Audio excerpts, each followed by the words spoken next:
3 y 4, eso, como es 3 y 4. ¿Ya está? Sí. Sí. Buenos días, público que no nos ve. Nada, no debiste iniciar la grabación, sí. ¿Qué pasó? ¿Estás grabando? No, ¿Qué? nada. ¿No está grabando? Sí, estoy grabando. Ay, buenos días. ¿Por qué? Público que no nos ve. Hoy día... Que ahí lo puso así cuando se tiene que poner así. ¿Qué pasó? Sí, hay diferencia. Ya. Hoy día vamos a hacer algo importante, así que empezamos.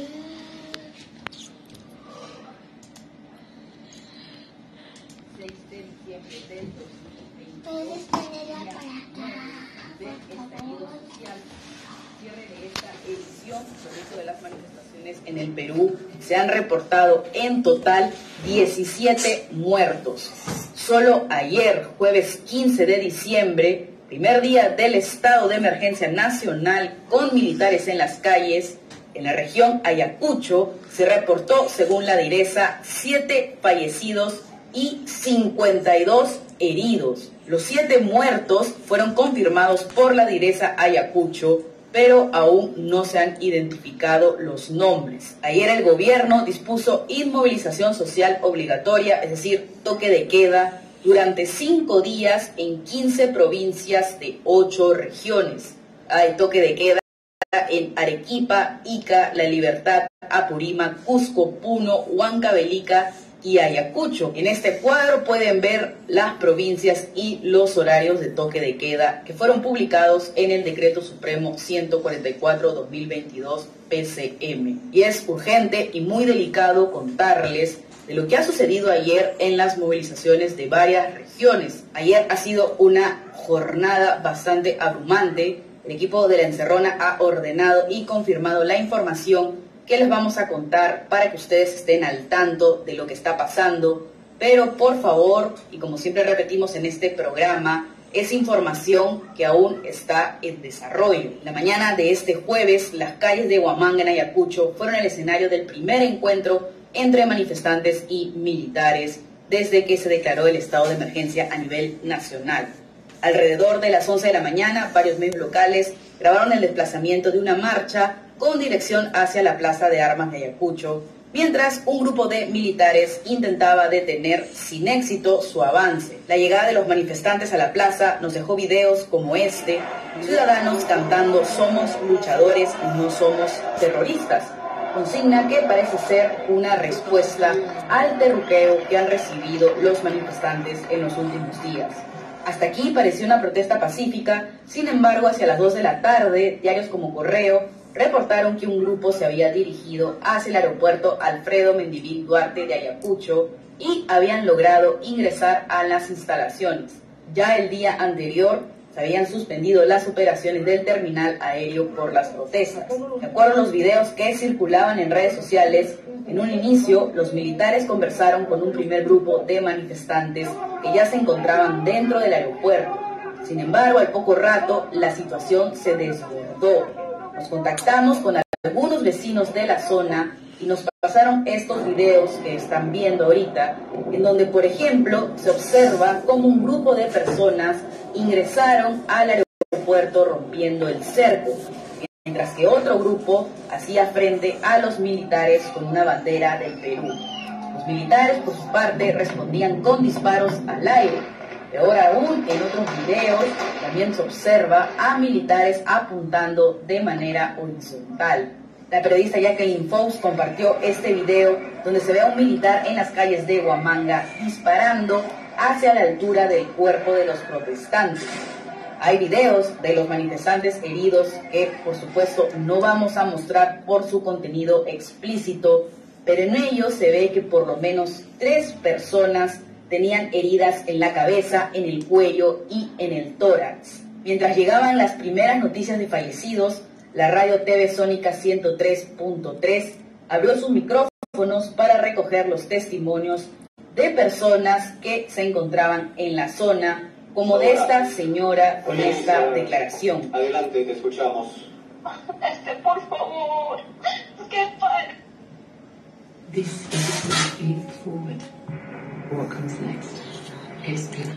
Tremenda masacre, hay muchos disparos ahorita que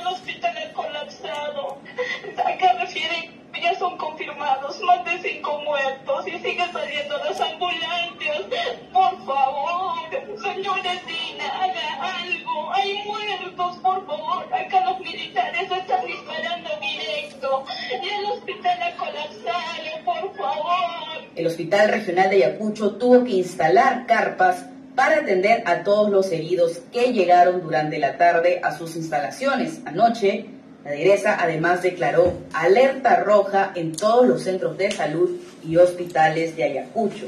Ante la cantidad de heridos y muertos en esta región, la Defensoría y Amnistía Internacional se pronunciaron para pedir a las Fuerzas Armadas que cesen de inmediato el uso de sus armas de fuego, así también como el lanzamiento de gases lacrimógenos desde helicópteros.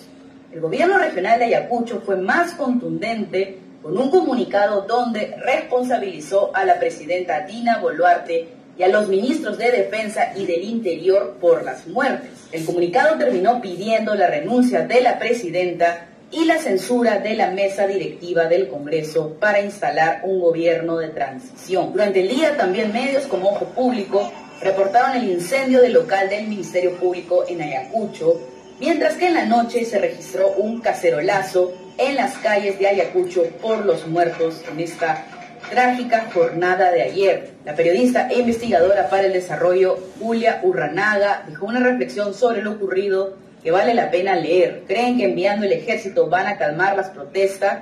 ¿No conocen la historia reciente del Perú? ¿Saben lo que significa para los ayacuchanos al ejército caminando por sus calles? Esto solo está abriendo heridas profundas que nunca llegaron a sanar. Lima también tuvo una jornada violenta. Desde la tarde en el centro de Lima, vecinos y transeúntes grabaron a cientos de policías, literalmente batallones de policías, cantando y marchando en dirección a la Plaza San Martín. Aún pese a los muertos y heridos, a las 11 de la noche, las cuentas de la PCM y de varios ministerios publicaron este video celebrando el ingreso de los agentes policiales marchando y cantando. Mar Pérez, de la Coordinadora Nacional de Derechos Humanos, llegó a la sede de la comisaría de la avenida Alfonso Ugarte para denunciar detenciones arbitrarias. Epicentro TV fue uno de los medios que recogió la declaración de Pérez, quien detalló que 2 detenidos fueron trasladados al hospital Loaiza debido a los golpes de la policía, según sus propios testimonios. El brigadista Abel Castañeda fue detenido en plena manifestación y tiene una herida sangrante en la cabeza. En el video que están viendo se observa cómo la herida se la provoca un policía con su vara, quien lo golpea cuando él ya estaba en el suelo. También hubo denuncias de agresiones por parte de la policía en Chau, en Virú, La Libertad. El jueves el Hospital Víctor Soles de Salud en Virú nos confirmó que recibieron 9 pacientes con heridas por proyectil de arma de fuego. El MINSA reportó 2 muertes más en La Libertad, pero se desconoce la identidad. Según la Defensoría, se trata de 2 personas que fueron atropelladas durante el cierre de la carretera en la provincia de Virú. Uno de ellos sería un menor de edad de 16 años del centro poblado Víctor Raúl. Quédense aquí en La Encerrona, que ya viene Jonathan Castro con lo que ha hecho el Congreso ante la crisis y la prisión preventiva para Castillo.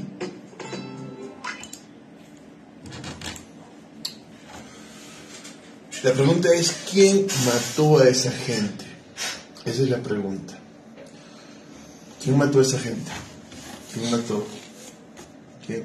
Los policías y ellos mismos por protestar.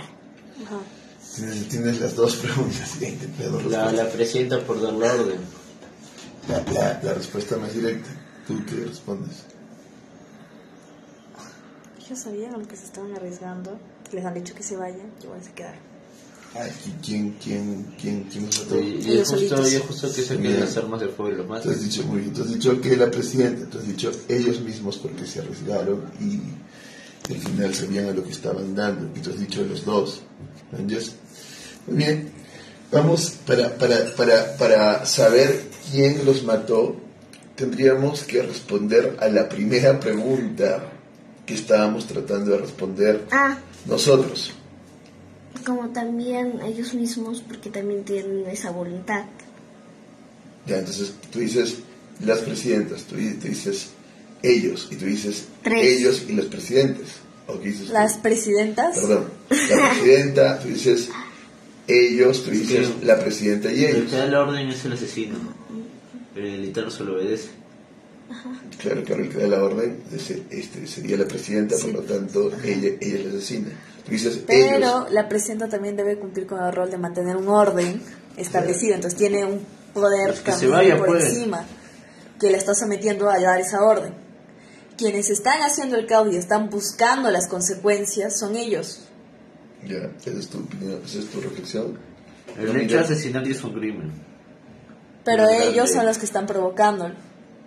¿no? Si no hicieran las protestas, si no hicieran esa manifestación, si hicieran caso a los militares y les dijeran tienen que irse porque les están advirtiendo, y a pesar de eso se siguen quedando, incluso rompen las Porque es una protesta, rejas ¿qué solo para esperas que poder haga? ingresar, ya pues, pero Es les una están forma de advirtiendo, mostrar por su eso. a la sociedad. Pero ellos ya saben a lo que se están enfrentando, ya saben las consecuencias, y si ya saben que van a ir a morir, es porque ellos también están ya provocando la muerte.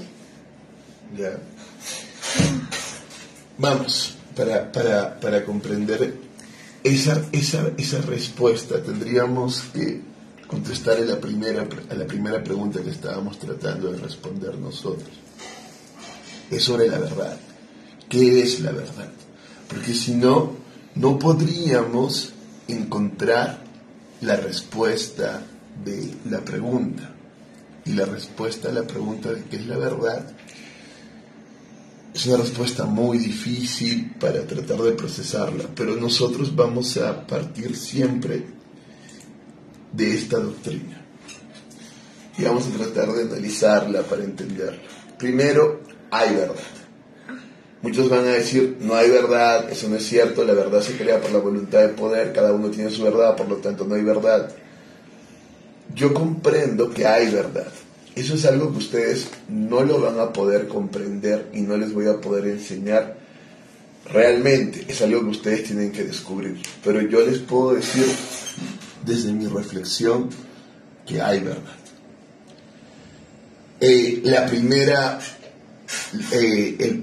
Lo primero para descubrir esta verdad siempre va a ser ontológico, porque tenemos que ir a lo que hay, y lo que hay es el ser. Cuando decimos hay verdad, implícitamente estamos diciendo hay ser.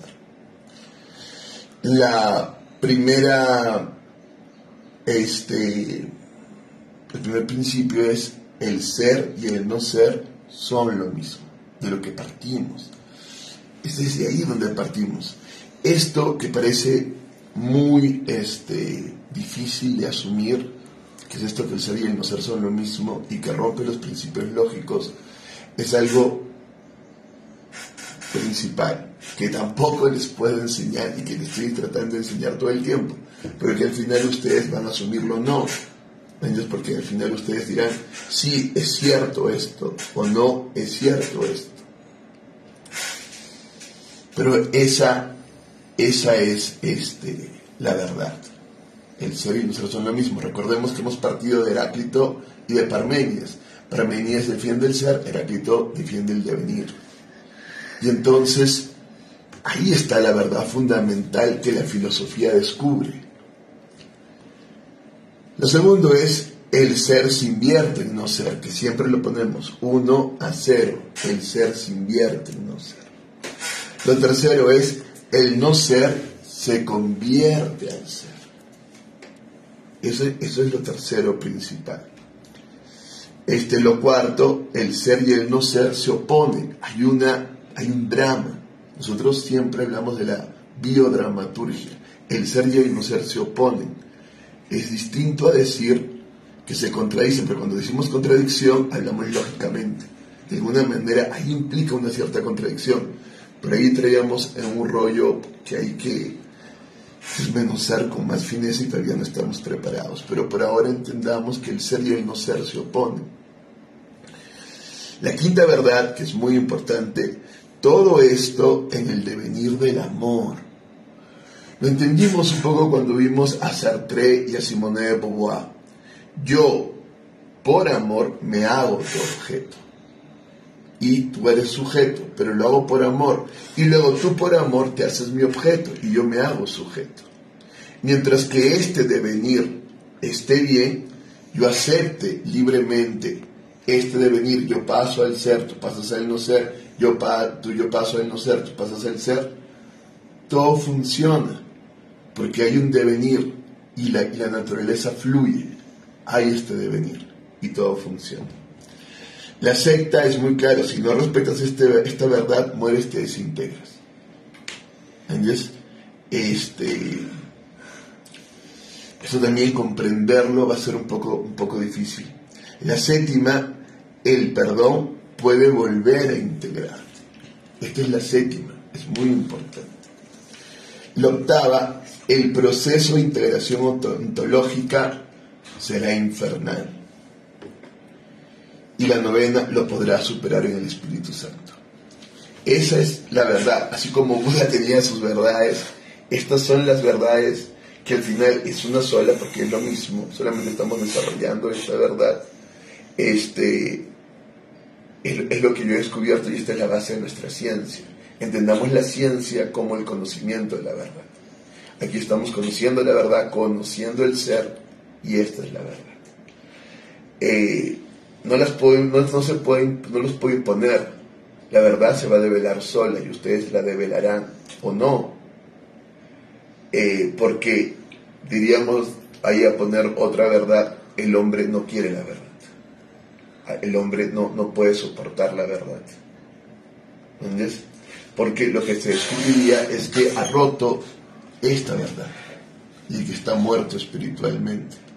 Esa muerte espiritual lo llevará también a morir tarde o temprano, física y materialmente, a extinguirse.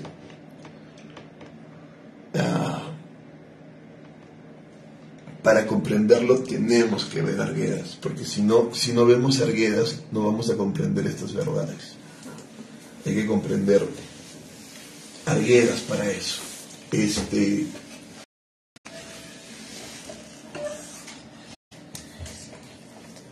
Veamos una sinopsis de Los ríos profundos, que es la obra más importante de Arguedas, Los ríos profundos.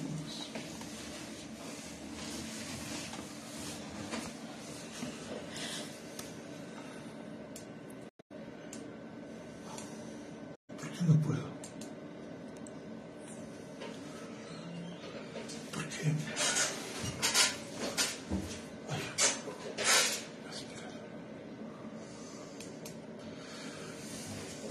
Esta obra es fundamental.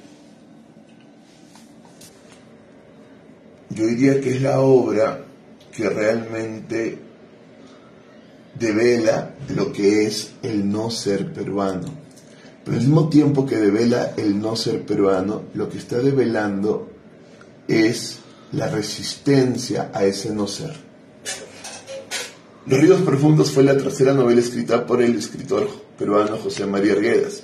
El autor aborda en ella la temática indigenista que comenzó a desarrollarse a finales del siglo XIX y tuvo especial relevancia sobre todo en la primera mitad del siglo XX, siendo algunos de sus exponentes más destacados las novelas Cumandá, 1879, Raza de Bronce, 1919, Huasipungo, 1934, o El mundo es ancho y ajeno, 1941. Pese que Los ríos profundos fue publicado en 1958, cuando este tipo de novelas ya no estaban tan de moda, tuvo una excelente acogida en Perú y existe un consenso al afirmar que se trata de la obra maestra de José María Arguedas, que consiguió dotar a sus páginas de un lirismo extraordinario. Como en todas las novelas de esta temática, en Los ríos profundos se aborda la cuestión social y la problemática de la pobreza de los indios. En este caso, en los andinos, la lengua quechua está presente en toda la novela, no ya solo en ciertos términos, sino en frases enteras que son letras de canciones o poemas recitados por algunos de los personajes de esta obra. Con el título Los ríos profundos en lengua quechua, parece que el propósito de José María Arguedas fue doblemente metafórico. Por una parte, la más obvia, hace alusión a la profundidad de los ríos que nacen en la región andina y descienden a los valles con un caudal inmenso, lo que viene a simbolizar un canto al paisaje, elemento fundamental en esta novela. Por otra parte, menos evidente, parece que José María Arguedas quiso simbolizar la cultura indígena como una corriente subterránea que fluye bajo la parte visible del río.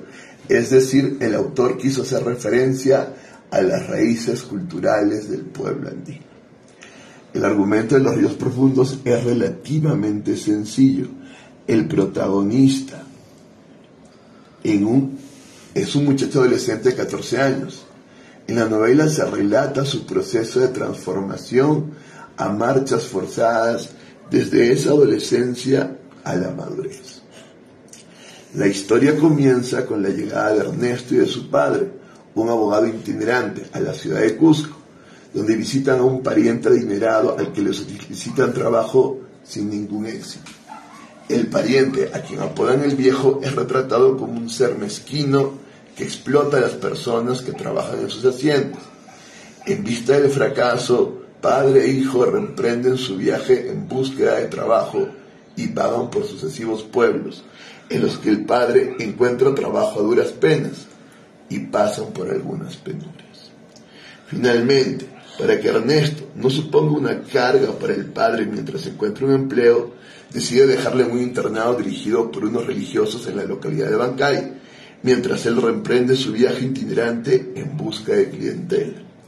A partir de este momento, el grueso de la novela se centra en la vida de Ernesto, en el internado y en la población de Abancay, donde conocerá a varios indios que inicialmente le resultan hostiles y será testigo de la miseria en que viven. Ernesto paseará por calles en las que resulta fácil encontrar prostitutas y en el colegio conocerá a algunos compañeros que abusan sexualmente de las indias, aunque también a quien las defiende de este tipo de agresiones.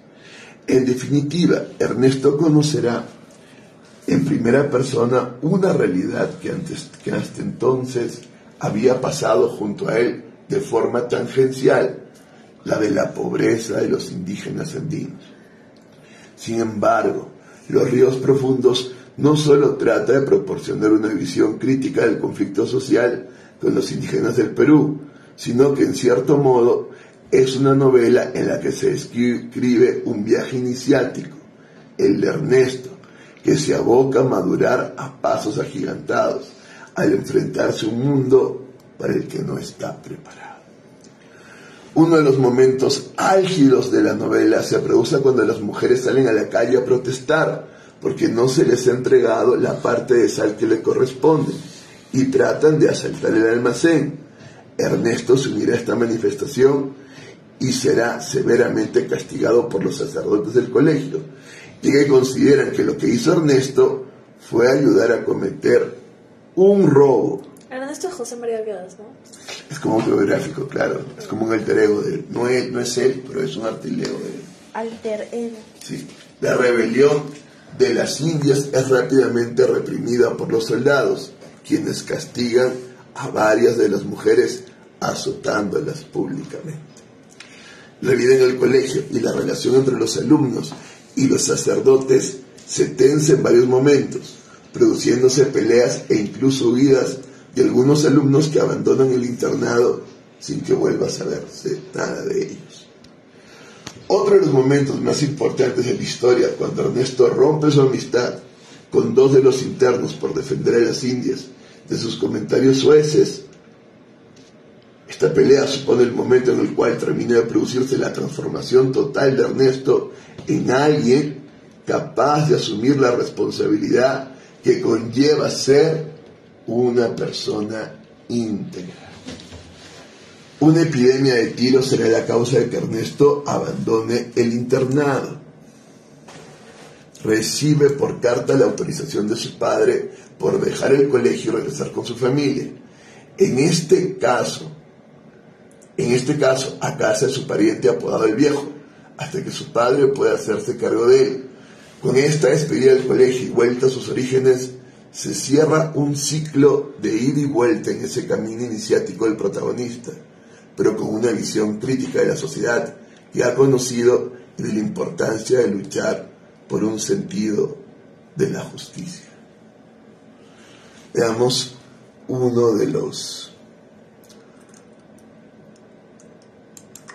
resumen de de los ríos profundos, capítulo por Mi tarea capítulo. es facilitar la universidad, porque los alumnos tienen que lidiar con... Perdón. Ellos llegan a dicha ciudad en busca de un familiar llamado el Viejo, un Padre. hacendado rico, Su padre. avaro y perverso. El padre de Ernesto le pide amparo y trabajo al Viejo, pero este se niega y tiene que seguir con su viaje. Resaltan en este capítulo la visión que tiene Ernesto de los muros milenarios de la ciudad y el trato déspota del Viejo para con los indios o pongos que le servían. El segundo capítulo, titulado Los viajes, nos relata el recorrido que hace Ernesto y su padre por diversos pueblos de la sierra en busca de trabajo. Destacan las anécdotas que cuenta Ernesto sobre su paso por estos lugares. El tercer capítulo, titulado La despedida, nos relata la llegada de Ernesto y su padre a Abancay y cómo el padre del muchacho alquila una tienda para poder ofrecer sus servicios de abogado. Ernesto es matriculado en un colegio internado y su padre, por cuestiones de trabajo, debe continuar su viaje sin él. El cuarto capítulo, titulado La Hacienda, nos habla de la visita de Ernesto a una hacienda colindante a Abancay llamada Patibamba, cuyos colonos o peones indios se mostraban reacios cuando el muchacho quería hablar con ellos, pues al parecer veían a Ernesto como un misti, es decir, un blanco, un ser que no pertenecía a su cultura. También conocemos al padre Linares o padre director, el cura del pueblo, quien también dirige el colegio internado donde estudia Ernesto. Este da sermones a los indios en los que elogia a los hacendados y los persuade de ser siempre serviles con dichos hacendados. Destaca de este capítulo la posición de desarraigo de Ernesto frente a los dos mundos antagónicos que podemos mapear en la novela. Por un lado, Ernesto es rechazado por los indios y por otro lado, también es despreciado por los hacendados y por el padre director, que lo ve como un loco y vago. El quinto capítulo de esta novela, titulado Puente sobre el Mundo, nos habla de la visita de Ernesto al barrio de Guanupata, el barrio alegre de Abancay, donde predomina la música y los huaynos. A las afueras está el puente sobre el Pachachaca, construido en el siglo XVI por los españoles. Destacan en este capítulo las descripciones del colegio internado, de los padres directores, los hermanos profesores y los alumnos. Nos habla también este capítulo del violento juego peruanos contra chilenos, en donde los alumnos tenían que enfrentarse violentamente unos contra otros. En este capítulo también se describe a los bravucones del colegio, a Ñuco y Lleras, y también se habla de la demente Opa Marcelina, una mujer con problemas mentales que trabaja de sirviente en el comedor del colegio y que es abusada por los alumnos mayores de este. El sexto capítulo, titulado Zumbayu, nos habla de cuando Antero o Marcado, trae al colegio un zumbayu o trompo. Para los mayores, el trompo es solo un juguete infantil, pero para los más pequeños es un objeto mágico, tremendamente interesante. Pronto, Ernesto hace amistad con Antero y el muchacho le pide que le escriba una carta para Salvinia, la niña de sus sueños, pues él quería conquistarla. En el comedor, Ernesto discute con Rondinel, un alumno flaco y desgarbado, quien le reta una pelea para el fin de semana. El malvado de Lleras se ofrece a entrenar a Rondinel, mientras que el alumno Valle alienta a Ernesto a defenderse. También se describen las peleas entre los alumnos y los abusos de los mayores sobre los menores, como el Lleras sobre el Palacitos. El séptimo capítulo, titulado El Motín, nos relata cómo Antero logra que no se dé la pelea entre Rondinel y Ernesto y hace que se amisten con un apretón de manos para luego todos jugar con sus zumbayos. No obstante, pronto empieza a haber un gran griterío en el pueblo y algunos alumnos, entre los que está Ernesto, escapan del internado para saber de qué se trata. Un gran tumulto de las chicheras, encabezadas por doña Felipa, se rebelan contra los hacendados para exigir el reparto de la sala al pueblo. Ernesto acompaña al tumulto, pues cree que es justa la exigencia de las chicheras. Las chicheras logran entrar a los almacenes de sal y las reparten a los indios de Patibamba, pero luego irrumpen los guardias civiles, reprimen a los indios y recuperan la sal. El octavo capítulo, titulado Quebrada Honda, nos relata cómo Ernesto es castigado por el padre director tras haber estado con las chicheras. Luego regresa a Patibamba, acompañando al padre director, quien les da un sermón a los indios explicándoles que era un pecado robar la sal, aunque fuera para los pobres. Luego de ello, Ernesto regresa al colegio y se encuentra con Antero, quien le enseña un Winku Laika o trompo brujo. Este trompo mágico podía enviar mensajes a personas lejanas. Ernesto entonces usa el Winku y le envía un nostálgico mensaje a su padre. Por otro lado, el bravucón de Lleras empuja a uno de los religiosos, al hermano Miguel, el cual responde dándole un puñetazo. Como castigo, el Lleras es recluido en una habitación, pero en la noche se fuga del colegio. El noveno capítulo, titulado Cal y Canto, nos narra la llegada de los militares a Abancay para contener la rebelión de las chicheras y capturar a la rebelde doña Felipa. Antero y Ernesto conversan en el colegio sobre la situación. Hablan sobre cómo los soldados reprimen a las chicheras humillándolas, pero no encuentran a Felipa, ya que ésta ha huido con rumbo desconocido, aunque uno de los soldados dice que ella ya está muerta. Ambos visitan en el pueblo a Salvinia, la enamorada de Antero, y Alcira, la amiga de esta. El 10º capítulo, titulado Yaguarmayu, nos relata la ida de Ernesto y otros alumnos a la plaza del pueblo, donde se da una gran exhibición de la banda militar. Ernesto conoce a Gerardo, el hijo del comandante destinado en Abancay, con quien Antero traba amistad.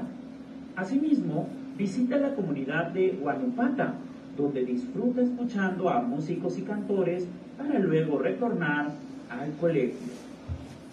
Por último, el 10º capítulo, titulado Los Colonos, nos narra la retirada de los militares de Abancay tras no haber podido capturar a doña Felipa, y en su lugar, la Guardia Civil ocupa el lugar. Gerardo, un nuevo estudiante, ingresa al colegio internado y se hace muy amigo de Ángel. Gerardo pronto empieza a tener fama de gran deportista y gran conquistador. Cuando Ángel y Gerardo se jactan de sus conquistas amorosas y hablan de sus chicas como si fueran trofeos, Ernesto se pelea con ellos diciendo que se parecen a los bravucones Lleras y Peluca, y finalmente no se vuelven a hablar. Ernesto intenta regresar el zumbayo que antes le había regalado, pero este lo rechaza.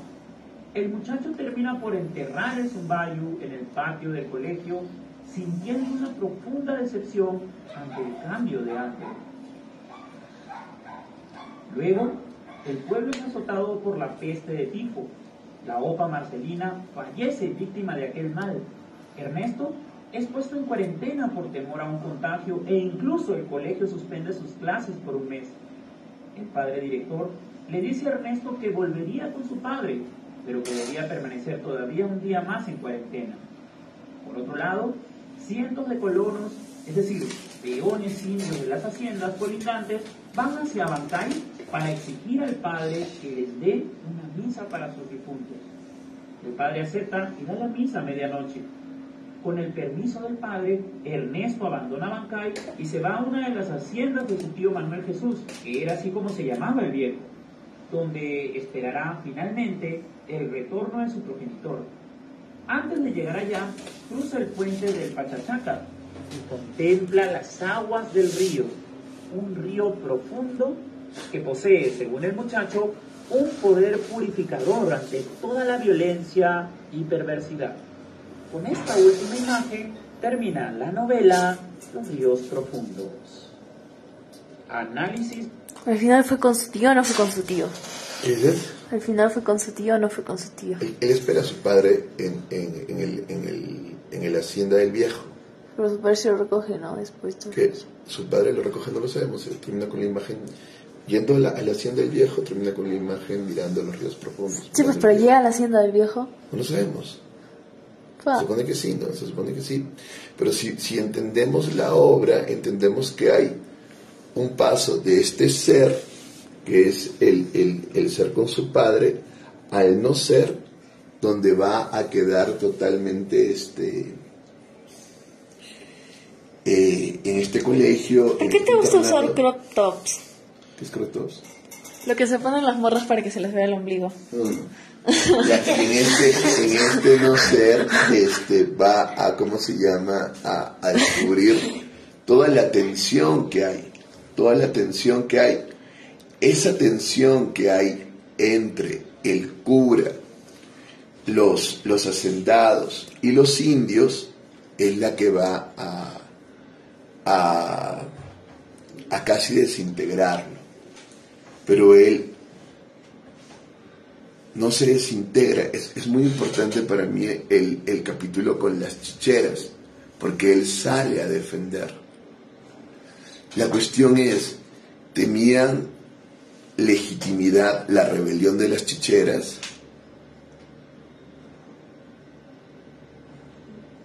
¿Cómo? Sí, no entiendo. ¿Tenía legitimidad? O sea, ¿tiene verdad el hecho de que las chicheras se rebelen? Oh, sí, porque Parece ya están tiempo, abusando ¿no? Por ahora demasiado sí. de ellas. Claro, tú dirías, eso es un argumento, no. Para este tiempo no. Para este tiempo Que sí, fue para al este tiempo revés. no. Para este tiempo sí, para ese tiempo no. Pero entonces no habría una verdad. Es decir, la verdad sería construida. Es que la verdad, cada persona la entiende distinta. ¿Viste? Y ahí viene el problema. Pero Entonces, la verdad eso para es ese tiempo cierto. es distinta. Eso es cierto. La verdad cada persona la entiende de distinta manera. Pero si la entienden de distinta manera, lo que están haciendo es pervirtiendo y perdiendo la verdad. Podríamos decir que hay una verdad colectiva.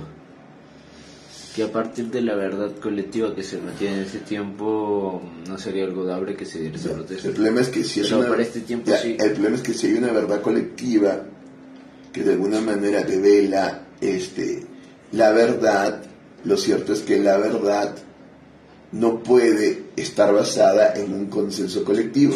O sea, si es que partimos del principio de que hay verdad, la verdad no está fundamentada en el consenso. La verdad simplemente es, hay verdad. Hay verdad. Y si es que hay verdad, en ese tiempo, no es verdad que tenías que darle tu proporción de sal a ellas, porque si no salan su comida, ellas no pueden vivir, no pueden degustar, que no solo la usan para salar, sino para que su comida no perezca, porque recuerda que no tiene refrigerador, la sal te permite que la comida no perezca. Pensé que lo usaban para... Y la sal era como ¿Cómo la era? moneda. La sal es algo muy importante en la cultura andina. Pensé que lo usaban para la cosecha, porque lo usaban como... Ay, ¿cómo se llama esta cosa para espantar a los animalitos? Sí, puede ser. Ahí sí me da. Eso nos enseñaron en ciencias sociales, Sí, que sí. lo utilizaban los campesinos para espantar, como repelente, pesticida. Ya. En vez de pesticida utilizaban sal. Ya. Y entonces cuando no les dan su porción de sal, les están quitando su posibilidad de vivir, de vida, y ellas se rebelan. Eso es verdad aquí y allá, y hoy día y mañana. Eso siempre va a ser verdad. Si yo te quito y encima me he comprometido a darte y no te lo doy, entonces es verdad que no te he dado, que no he cumplido con la verdad. Nosotros diríamos ontológicamente que no has cumplido con el devenir del amor, y entonces te desintegras. Por ejemplo, ahora, en el caso de Dina Boluarte, hay este patita que me escribe esto, ¿no? Importante difundir, por favor, queridas amistades y ciudadanos del mundo, en mi calidad de coordinador general a nivel internacional de Cátedra Cultura para la Paz de Derechos Humanos, cuyo profesor titular es el afamado Premio Nobel de la Paz, Adolfo Pérez Esquivel, y en mi condición de profesor de la Facultad de Ciencias Sociales de la Universidad de Buenos Aires, la mejor universidad iberoamericana por 8 años consecutivos, según el ranking británico QS, ya. Todo eso podría ser simplemente una falacia para decir soy importante, pero eso importa mucho en la mente de la gente. ¿Tú quién eres? Tengo el imperativo categórico moral de ofrecer la siguiente postura irrevocable en relación a los recientes sucesos azarosos en la República Peruana durante estos últimos 7 días. Inexorablemente decido sumarme al unísono con la postura de mi colega y amigo Adolfo Pérez Esquivel, Premio Nobel de la Paz, al momento de condenar tajantemente desde una rúbrica moral como jurídica la sórdida actitud de la cúpula del Poder Ejecutivo ante la sociedad civil del Perú durante los últimos días, la represión salvaje a través de las acciones de la Policía Nacional del Perú y las demás instituciones castrenses bajo la orquesta institucional de la señora Dina Boluarte contra los ciudadanos peruanos demuestra una total ofensa a los valores democráticos y a las bases filosóficas del Estado de Derecho reconocidos a escala internacional. Pues tras la ola de muertes ocasionada por la vileza gubernamental de la señora Dina Boluarte contra mis hermanos peruanos, se demuestra concretamente el atropello de los siguientes artículos jurídicos vigentes en la actual Constitución Política del Perú. Artículo 1. Defensa de la persona humana. La defensa de la persona humana y el respeto de su dignidad son el fin supremo de la sociedad y el Estado. Artículo 2. Derechos fundamentales de la persona. Toda persona tiene derecho, 1, a la vida, a su identidad, a su integridad moral, física, psíquica y física, y a su libre desarrollo y bienestar. El concebido es sujeto de derecho en todo cuanto le favorece. Artículo 43. Estado democrático de derecho. Forma de gobierno. La República de Perú es democrática, social, independiente y soberana. Artículo 44. Deberes del Estado. Son deberes primordiales del Estado defender la soberanía nacional, garantizar la plena vigencia de los derechos humanos, proteger a la población de las amenazas contra su seguridad y promover el bienestar general que se fundamenta en la justicia y en el desarrollo integral y equilibrado de la nación. Artículo 45. Ejercicio del poder del Estado. El poder del Estado emana del pueblo. Quienes lo ejercen lo hacen con las limitaciones y responsabilidades que la Constitución y las leyes establecen, pues los crueles sucesos humanos de los siguientes ciudadanos por culpa de la represión policíaca bajo la directriz del Poder Ejecutivo regido por la señora Dina Boluarte así lo demuestra. Víctimas identificadas: Beca Romario Quispe Garfias, 18 años, Andahuaylas. David Atequipa Quispe, 15 años, Andahuaylas. Roberto Pardo Medina Yantower Guay, 16 años, Chincheros. Jonathan Encino Harinas Chosepuquio, 18 años, Andahuaylas. Wilfredo Elizarma Barbosa, 18 años, Andahuaylas. Miguel Arcana, 38 años, Arequipa. Cristian Alex Rojas Vázquez, 19 años, Andahuaylas. Carlos Bomán Cabrera, 26, Virú, no identificado. Fallecidos indirectos: Maricel Chamana López, Cayoma.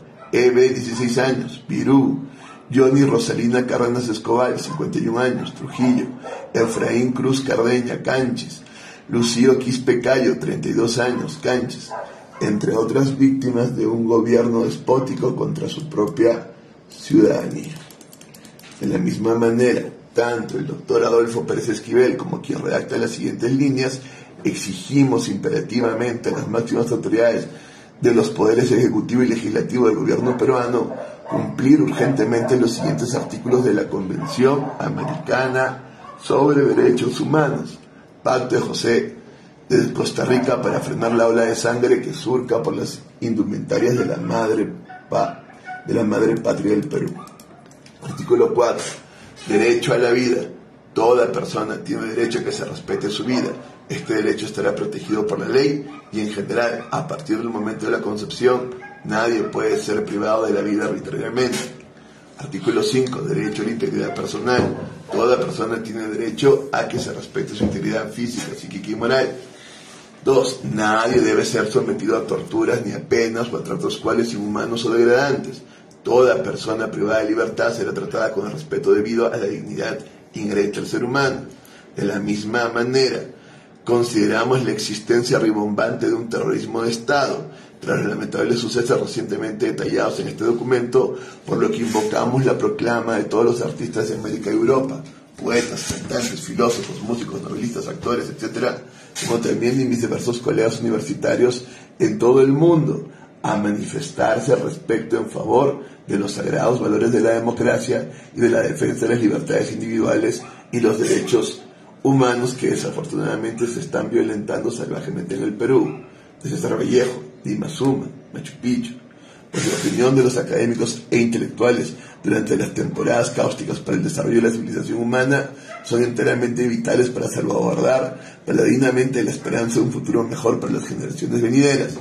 Muchísima fuerza y esperanza, mis queridos compatriotas peruanos, ante los embates de una tiranía institucional contra sus derechos fundamentales, pues por largo que resulte el camino del túnel al final de la justicia, al final la luz de la justicia bañará sus rostros y corazones. Un gran abrazo. Entonces, lo que tenemos es que el ser y el no ser se oponen, siempre se van a oponer. Pero lo que resulta cuando el ser y el no ser se oponen, pero no surge este devenir de amor en el que el ser y el no ser se van dando uno al otro, fregamos.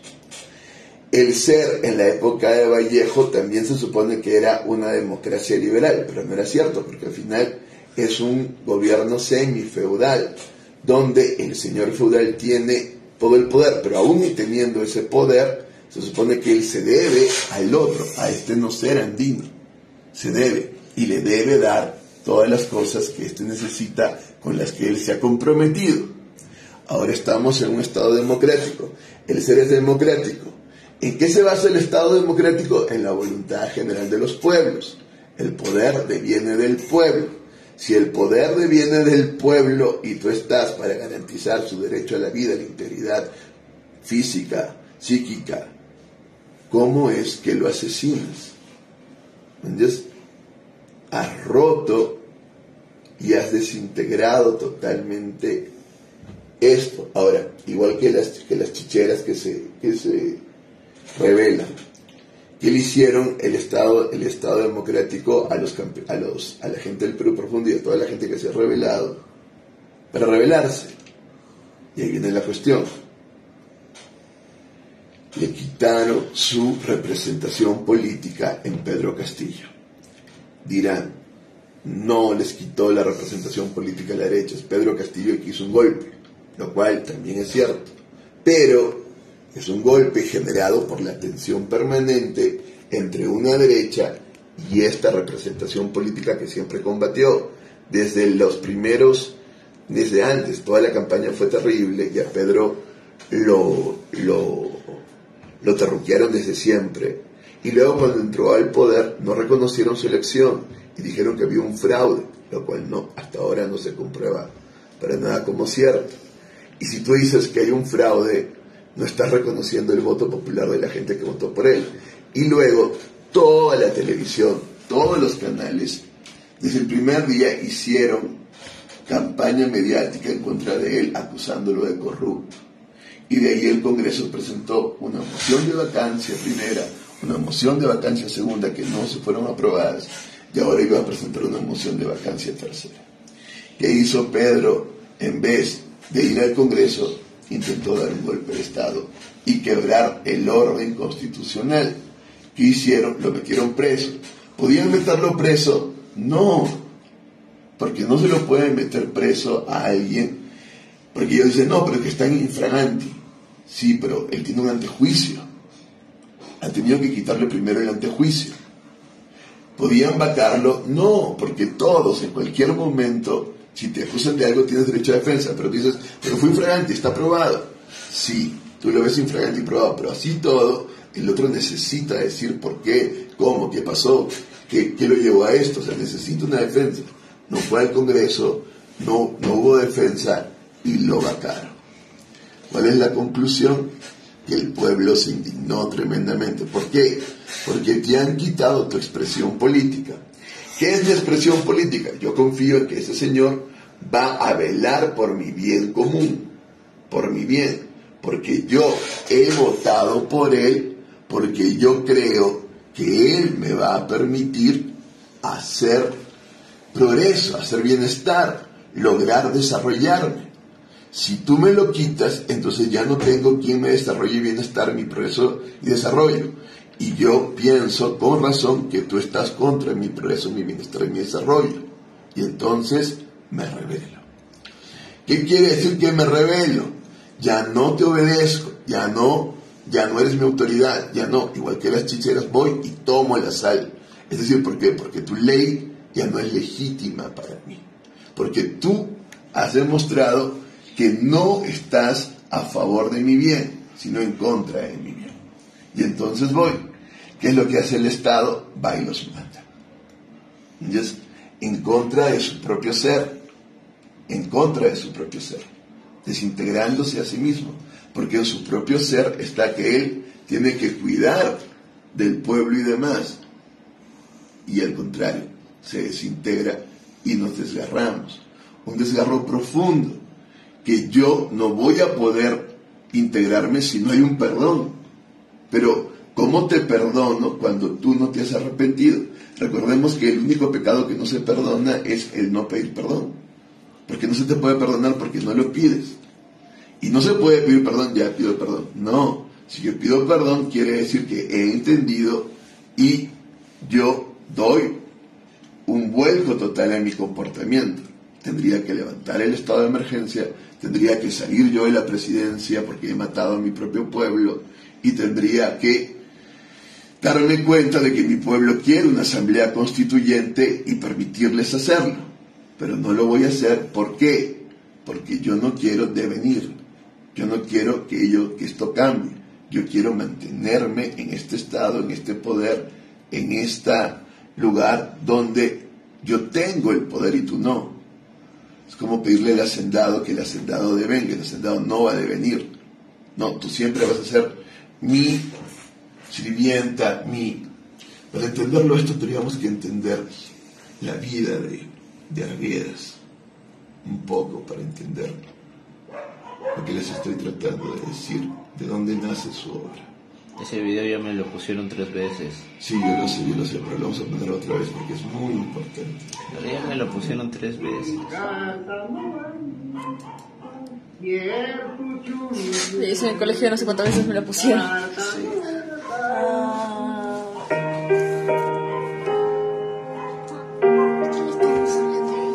Cuando José María cumplió 3 años, falleció su madre, que venía de dar a luz un tercer hijo, Pedro.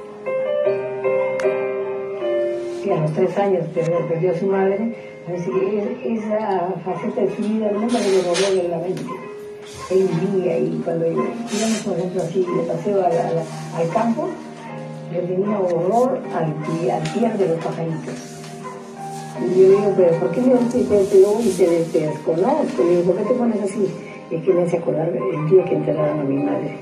Así que los pajaritos me comían los sesos y no puedo olvidar eso, no se me puede borrar de la mente.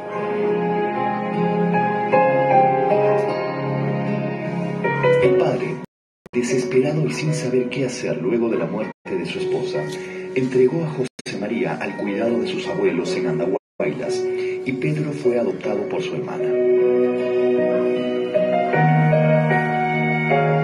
Entrega a Pedrito recién nacido, donde su hermana Amalia Arguedas de Guillén, casada con Manuel María Guillén, el célebre hacendado gamonal, que va a ser luego descrito por José María como un gamonal déspota, el típico gamonal de la sierra.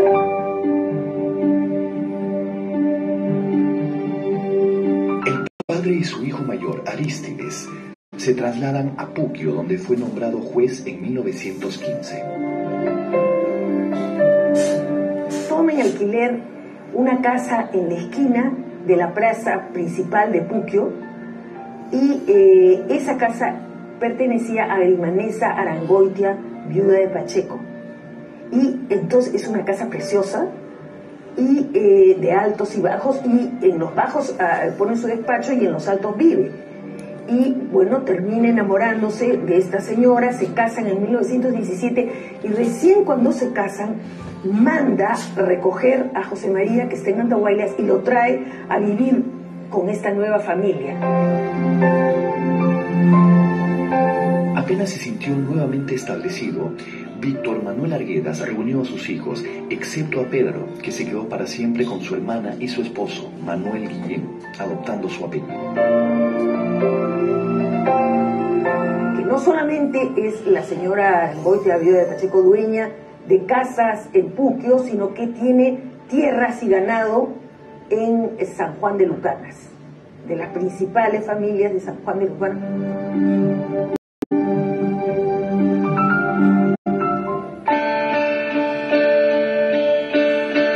Luego se trasladan a San Juan de Lucanas.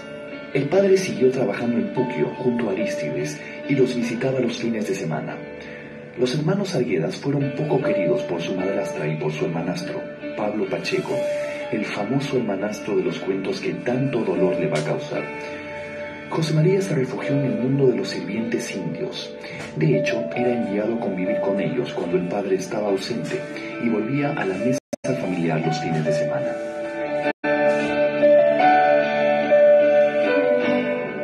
Aquí viví muchos años. Cuando mi padre venía a la capital del distrito, entonces era subido al comedor, donde limpiaba un poco la ropa, bajaba el domingo, mi padre volvía a la capital de la provincia, y yo a la batea, a los piojos y al indio.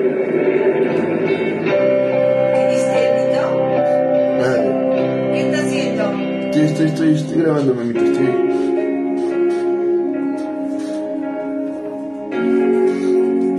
Pero Arguedas tiene una infelicidad de base. Mi hipótesis es más bien por la ausencia del papá. El papá, habiendo sido juez de la zona, o juez importante, pierde el trabajo por razones políticas y termina siendo un abogado y tiene que ir a buscar su trabajo.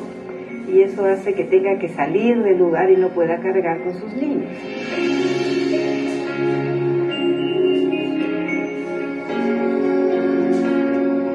Había noches que se sentía tan mal que creía que iba a morir. Se despertaba lleno de angustia y su padre lo calmaba sacándolo al patio a mirar las estrellas. Una mezcla de distancia con un gran anhelo por encontrarse con él, ¿no? Y las dos cosas se mezclan, ¿no? Pero yo creo que a la larga, pues, él trata de justificar al padre, ¿no? Pero en realidad pues, el padre ya no tenía, digamos, un compromiso afectivo como se podría esperar con su hijo, ¿no?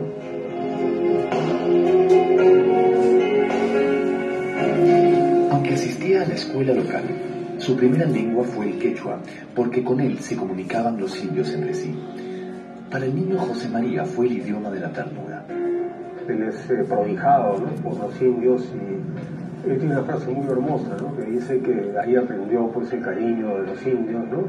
El cariño que dan a personas que ellos sienten inclusive más abandonadas, más débiles que ellos mismos, ¿no? Entonces creo que lo más importante de la infancia es el cariño, ¿no?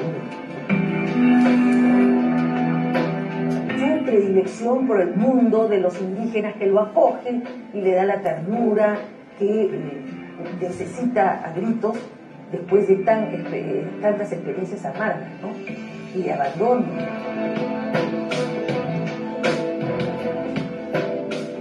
Y quedó en mi naturaleza dos cosas muy sólidamente desde que aprendí a hablar: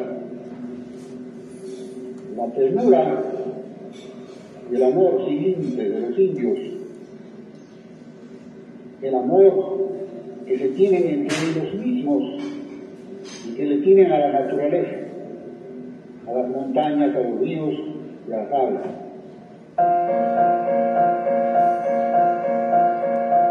El hermanastro lo obligaba a ver escenas sexuales que lo agreden mucho, porque se trataba de la madre de un amiguito suyo del colegio. En una de esas andanzas pierde un poncho de vicuña. Cuando regresa el hermanastro y Arguedas está comiendo en la cocina, le tira el plato de sopa en la cara y le dice: no vale ni lo que come. Y es una cosa que les suelo decir muy fácilmente. Yo salí de la casa, atravesé un pequeño riachuelo. Al otro lado había un excelente campo de maíz. Y tiré boca abajo el maíz y pedí a Dios que me mandara la muerte.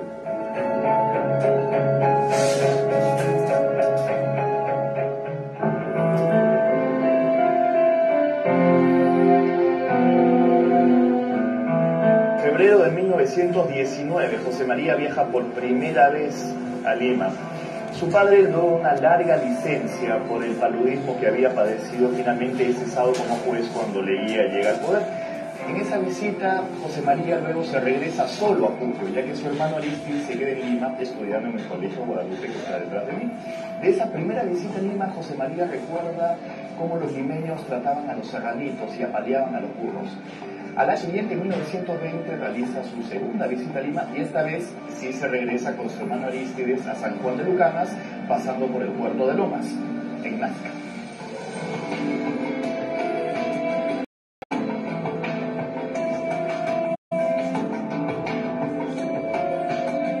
De aquel primer viaje a Lima, Arguedas reflexiona así: yo he visto transformarse al país.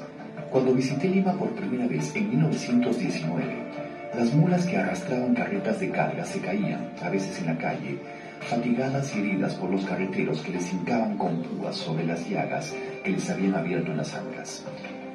Un serrano era inmediatamente reconocido y mirado con curiosidad o desdén. Eran observados como gente bastante extraña y desconocida, no como conciudadanos o compatriotas. En la mayoría de los pequeños pueblos andinos no se conocía siquiera el significado de la palabra Perú.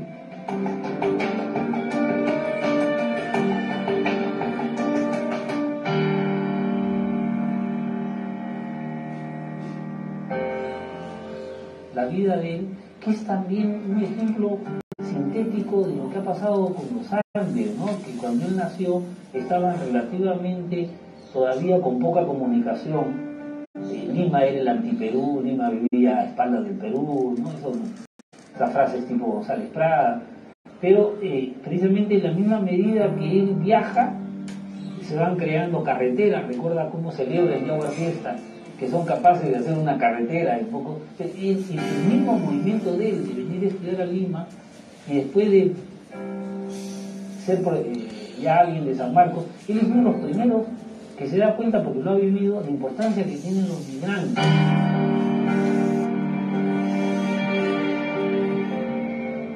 Estereotipos de la época indicaban a la clase media que el indio era un ser muy degenerado, melancólico, un ser arcaico, ¿no? Sin valor en términos de futuro del país, ¿no? Alguien que tenía que ser remodelado en su familia para convertirse en ciudadano a través de la educación, ¿no? Entonces, frente a toda esta maraña de estereotipos que querían ver la realidad, Arguedas comienza lentamente, ¿no?, a producir una serie de obras que van haciendo ver otra cosa, ¿no?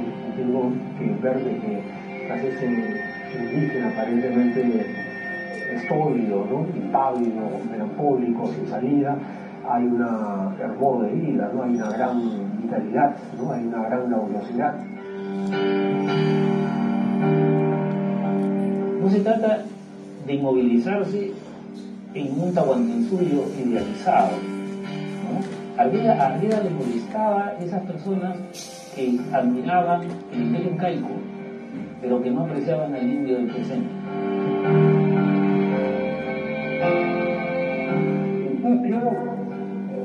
Viendo trabajar en faena a los comuneros de los 4 años, asistiendo a sus carritos, sentí la incontenible, la infinita fuerza de la comunidad de indios.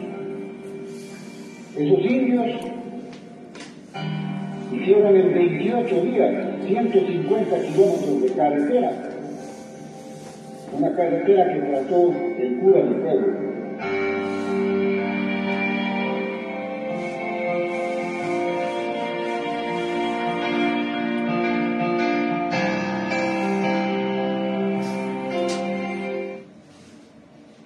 Mi tarea es facilitar la universidad, porque...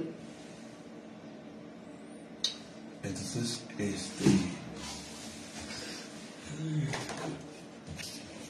luego esto sigue. Pero, y el momento cúlmine es el suicidio de Arguedas. Y la pregunta siempre es, ¿por qué se suicida Arguedas? ¿Por qué se suicida Arguedas? Claro, ¿viste? Claro, la respuesta parece lógica, ¿no? Nosotros diríamos ontológicamente porque su ser no se puede realizar, porque al final la contraposición del devenir... Porque todos los poetas se suicidan. No, porque todos los escritores se suicidan. No todos, eso sería una falacia. Casi todos. No. Sí, bastante. Claro que hay una sensibilidad especial, claro. Pero el hecho es todos que... los buenos escritores se suicidan. Pero el hecho es que esa contraposición llega ya no a ser un devenir del amor. Él ha visto la realidad del Perú. ¿Qué? Él ha visto la realidad del Perú. Sí, claro. Y quien después ve la realidad del Perú no se quiere suicidar. Muy bien, eso es cierto. Pero más que eso, Kai, recordemos que él no se deja desintegrar por la realidad del Perú. Y si se suicida, es justamente para no desintegrarse. Cuando analizamos la carta de José María Arguedas, lo entendemos, ¿no? Esta es la carta, solo vamos a leer. Su carta de despedida era tan grande. Sí. Mira, vamos a hacer un poquito del análisis. Lo primero que salta a la vista después de haber leído alguna vez en la carta es el tremendo amor de Arguedas a la Universidad en general y la Universidad Nacional Agrega La Molina. En particular, él escogió que su cuerpo cayera dentro de la universidad, y explícitamente señala porque sentía que aquel le pertenecía a la agraria. Evidentemente el cuerpo es el símbolo de su energía y su espíritu, al cual invoca a continuar en aras de que el país y la universidad superen sus problemas. Mi casa de todas mis edades es esta, la universidad. Todo cuanto he hecho pertenece al campo ilimitado de la universidad, dijo literalmente Arguedas en dicha carta. Es por ello que pide que la agraria acompañe a su cuerpo con este espíritu que él mismo resume: mantener e incrementar la fe en nuestro país y su gente, a la que había dedicado todas sus novelas y ensayos antropológicos. Pese a la tremenda crisis que en su tiempo existía, las guerrillas del 65, invasiones, o tomas masivas de las haciendas por parte de los campesinos, cuestionamiento de los contratos petroleros, por decir algunos hechos, y que lamentablemente todavía existe en nuestro país, aunque de otra manera. Retroalimentar nuestras pasiones a favor de la universidad, demostrando el enorme cariño que tenía a la agraria. Ya bueno. Vamos. Pero vamos a leer la carta, porque si no... Y esta parte que dice: creo haber cumplido mis obligaciones con cierto sentido de responsabilidad, ya como empleado, como funcionario docente y como escritor. Me retiro ahora porque siento, he comprobado que ya no tengo energía e iluminación para seguir trabajando, es decir, para justificar la vida. Con el acrecentamiento de la edad y el prestigio de las responsabilidades, la importancia de estas responsabilidades crece, y si el fuego de ánimo no se mantiene y la lucidez empieza por el contrario a debilitarse, creo personalmente que no hay otro camino que elegir, honestamente, que el retiro. Y muchos, ojalá todos los colegas y alumnos justifiquen y comprendan que para algunos el retiro a la casa es peor que la muerte. He dedicado este mes de noviembre a calcular mis fuerzas para descubrir si las dos últimas tareas que comprometí en mi vida podían ser realizadas, dado el agotamiento que padezco desde hace algunos años. No tengo fuerzas para dirigir la recopilación de la literatura oral que he hecho, ni menos para emprenderla. Pero con el doctor Villarreal, director de investigaciones, se combina que esta tarea la podía realizar conforme el plan que he presentado. Y de ahí se retira, ¿no?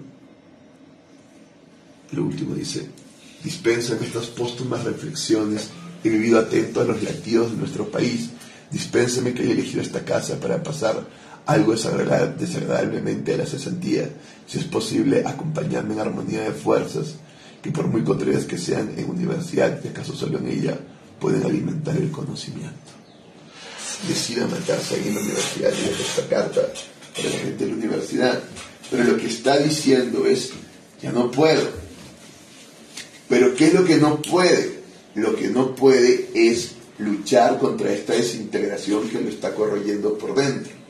O sea, hay un momento en que ya no puedo.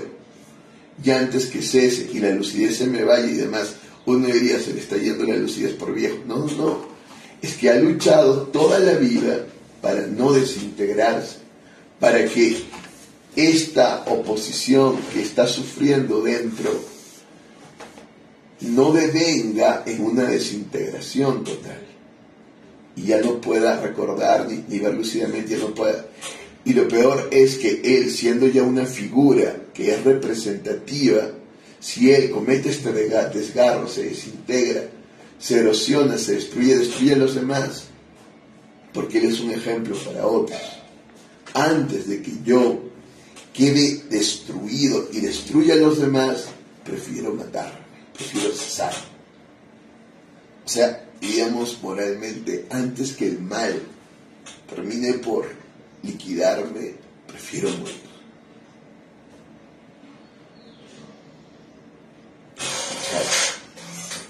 Vamos, obra por fin.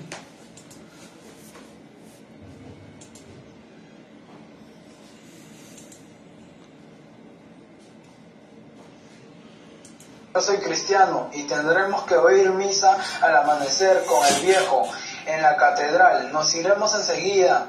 No veníamos al Cusco, estábamos de paso a Bancay. Seguiremos el viaje. Este es el Palacio de Inca Roca. La plaza de armas está cerca. Vamos despacio. Iremos también a ver el templo de Ayahuasi. El Cusco está igual. Siguen orinando aquí los borrachos y los transeúntes.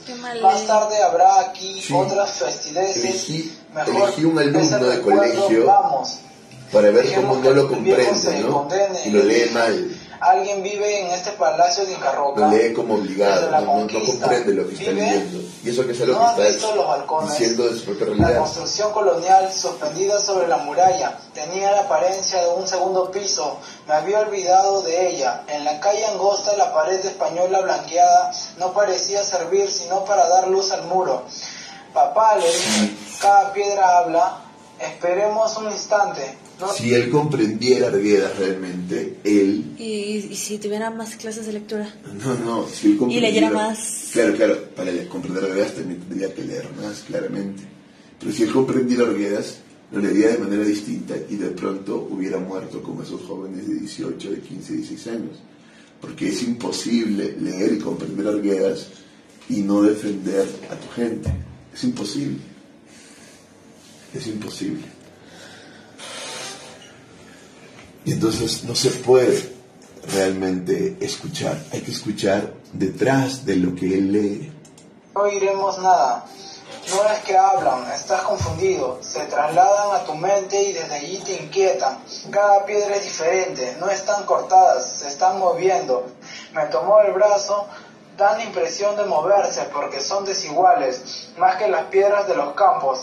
Es que los incas convertían en barro la piedra, te lo dije muchas veces.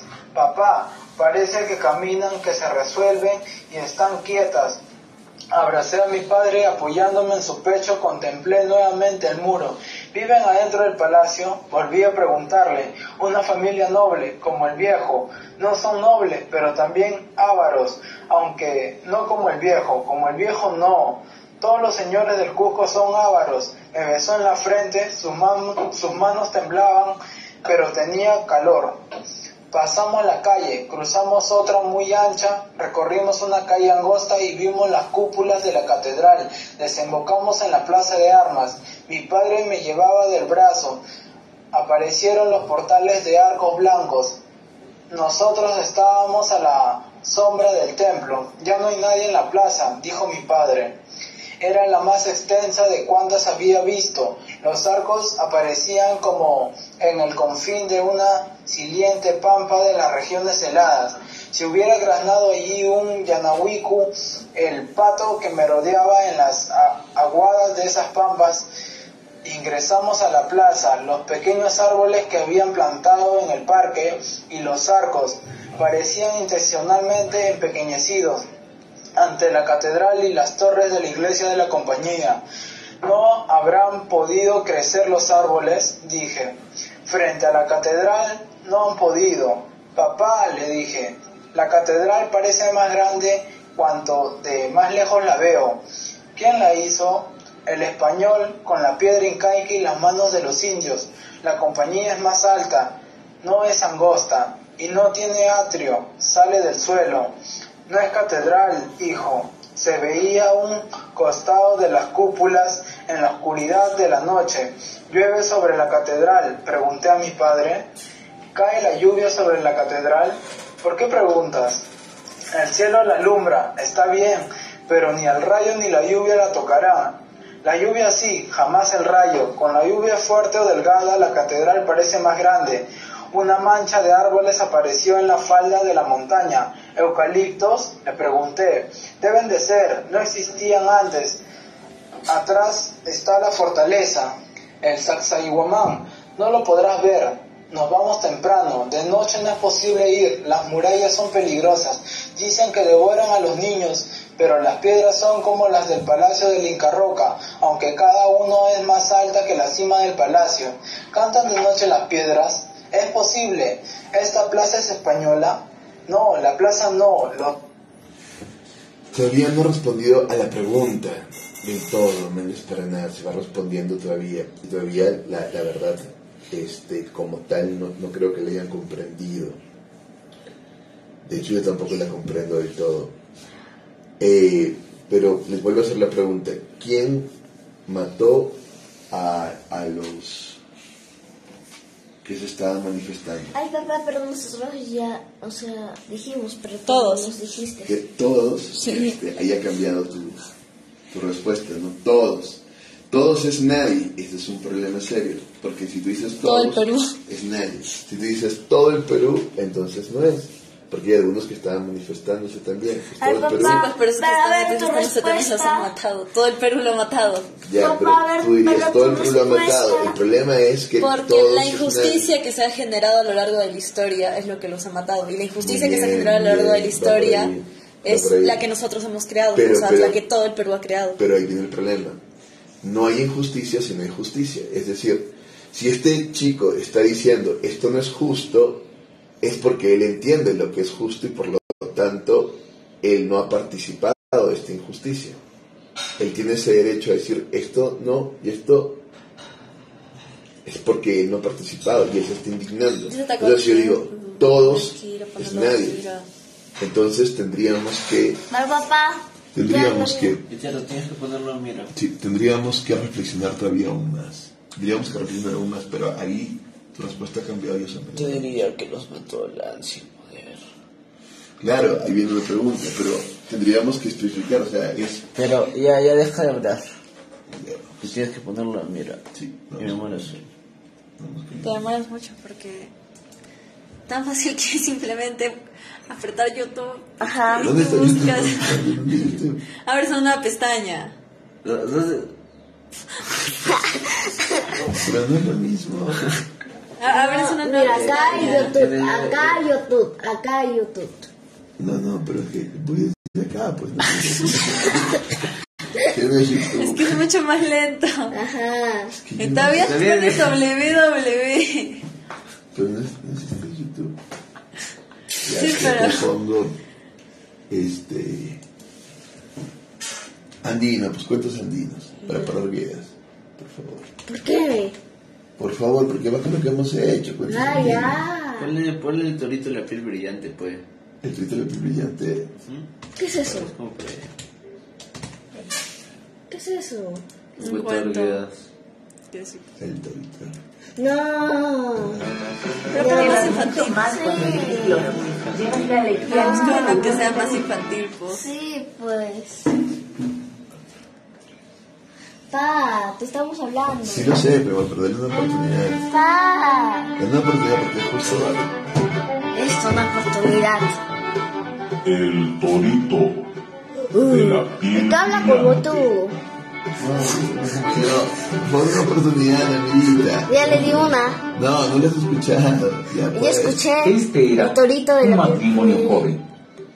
Vivían todos en una comunidad. El hombre tenía una vaquita, una sola vaquita. La alimentaban dándole toda clase de comidas, gachas de harina o restos de jora.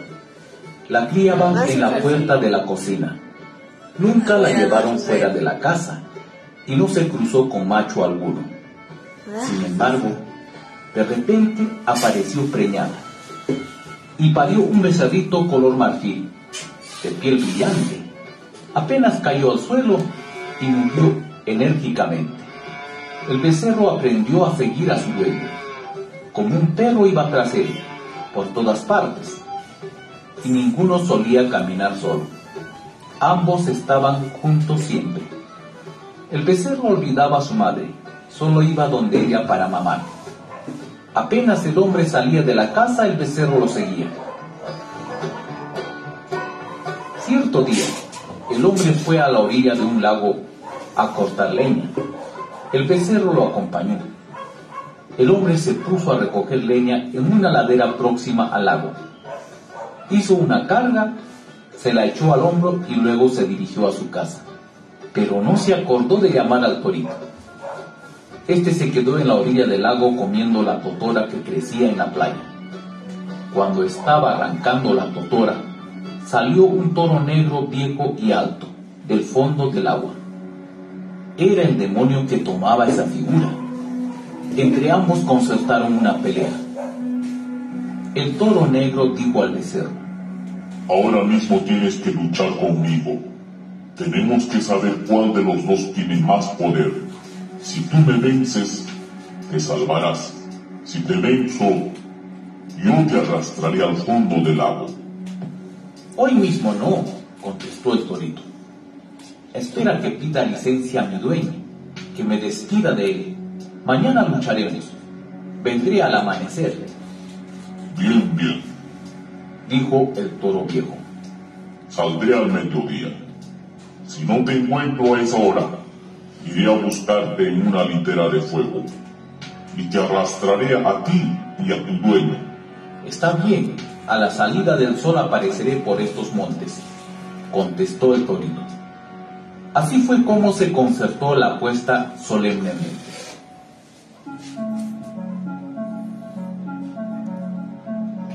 Cuando el hombre llegó a su casa, su mujer le preguntó: ¿dónde está nuestro becerrito? Solo entonces el dueño se dio cuenta que el torito no había vuelto con él. Y dijo: ¿dónde estará? Salió de la casa a buscarlo por el camino del lago. Lo encontró en la montaña. Venía mugiendo de instante en instante. ¿Qué fue lo que hiciste? Tu dueña me ha reprendido por tu culpa. Debiste regresar inmediatamente, le dijo el hombre muy enojado. El torito contestó: ay, dueño mío, ¿por qué no me llevaste? No sé qué ha de sucederme. ¿Qué es lo que ha ocurrido? ¿Qué puede sucederte?, preguntó el hombre. Hasta hoy nomás hemos caminado juntos, dueño mío. Nuestro camino común se ha de acabar. ¿Por qué causa?, volvió a preguntar el hombre. Me he encontrado con el poderoso, con mi gran señor. Mañana tengo que ir a luchar con él. Mis fuerzas no pueden alcanzar a sus fuerzas. Hoy él tiene un gran aliento. Ya no volveré. Me ha de hundir en el agua, dijo el torito. Al oír esto el hombre lloró. Y cuando llegaron a la casa, lloraron ambos, el hombre y la mujer. ¡Ay, mi torito! ¡Ay, mi criatura! ¿Con qué vida, con qué alma nos has de dejar? Y de tanto llorar, se quedaron dormidos. No, pues como se nota que lo quieren mucho. Y así, muy al amanecer, cuando aún quedaban sombras, muchas sombras, cuando aún no había luz de la aurora, se levantó el torito y se dirigió hacia la puerta de la casa de sus dueños y les habló así: ya me voy, quedaos pues juntos. No, no te vayas, le contestaron llorando. Aunque venga tu señor ese poderoso de encanto, nosotros le destrozaremos los cuernos. No podréis, contestó el torito. Si hemos de poder. ¡Espera! ¡Espera! ¡Espera!, gritaron los esposos. Pero el torito salió hacia la montaña. El hombre corrió le dio alcance y se colgó de su cuello. Lo abrazó fuertemente. No puedo quedarme, no puedo, le decía el torito. Iremos juntos, juntos lo enfrentaremos. No, mi ama, sería peor, me vencería. Quizás yo solo, de algún modo pueda salvarme. ¿Y cómo ha de ser mi vida si tú te vas?, decía llorando el dueño. En ese instante el sol salía, ascendía en el cielo. Juntos viviréis, juntos os ayudaréis, mi dueño. No me ataques más. Mira que el sol ya está subiendo. Anda a la cumbre y mírame desde allí. Nada más, rogó el torito. Entonces no hay nada que hacer, dijo el hombre, y se quedó en el camino. El torito se marchó.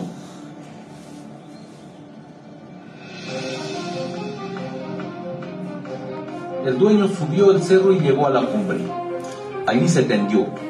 Oculto en la paja miró el agua. El torito llegó a la ribera. Empezó a mugir poderosamente. Escarbaba el suelo y echaba el polvo al aire. Así estuvo largo rato mugiendo y aventando tierras. Solo, muy blanco, en la gran playa. En aquel instante el agua del lago empezó a moverse. Se agitaba de extremo a extremo, hasta que salió de su fondo un toro negro, grande y alto como las rocas, escarbando la tierra, aventando polvo también. Se acercó hacia el torito blanco, se encontraron y empezó la lucha. Era el mediodía y seguían peleando. Ya arriba, ya abajo, ya hacia el cerro, ya hacia el agua. El torito luchaba. Su cuerpo blanco se agitaba en la playa, pero el toro negro lo empujaba poco a poco, lo empujaba hacia el agua, y al fin le hizo llegar hasta el borde del lago, y de un gran hastazo lo arrojó al fondo. Entonces el toro negro, el poderoso, dio un salto y se hundió tras de su adversario. Ambos se perdieron en el agua. El hombre lloró a gritos. Bramando como un toro descendió de la montaña. Entró a su casa y cayó desvanecido. La mujer lloraba sin consuelo. Hombre y mujer criaron a la vaca, a la madre del becerrito blanco, con grandes cuidados, amándola mucho, con la esperanza de que pariera un torito igual al que perdieron. Pero transcurrieron los años y la vaca permaneció estéril. Y así los dueños pasaron el resto de sus vidas en la tristeza y el llanto.